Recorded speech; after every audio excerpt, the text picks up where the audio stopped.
Sabi ni Propeta Muhammad sallallahu alaihi wasallam, "Man qara'a harfan, sino man ika ang makakabasa ng isang letra sa loob ng marangal na Quran, min kitabillah, sa loob ng kitab ng Allah, yun ang marangal na Quran, falahu bihi hasanan." Pagkalooban siya ng isang gantimpala, tig isang letra na mababasa natin sa loob ng marangal na Quran. Ang kabutihan pa dito, wal hasanatu, ang bawat isang kabutihan na mababasa natin, tig isang letra lamang sa loob ng Quran, bi asyri amthaliha. Gawin ito ng 10 gantimpala ng Allah subhanahu wa ta'ala. Subhanallah.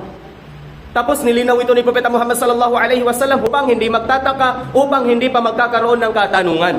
La aqulu alif lam mim harf. Hindi ako nagsabi sa suratul Baqarah yung isang aya, alif lam mim, dzalikal kitabu la raiba fihi hudan lil muttaqin. Yung alif lam mim lang. Hindi yon isang letra, kundi ang alif, isang letra, ang lam, isang letra, ang mim, isang letra. So equivalent, take isa-isang kabutihan, gawin 10 ng Allah subhanahu wa ta'ala, 30 na kabutihan. Alif lam mim lang ang binasa natin, magkakaroon na tayo agad ng 30 kabutihan. What more ang basmala? Bismillahirrahmanirrahim.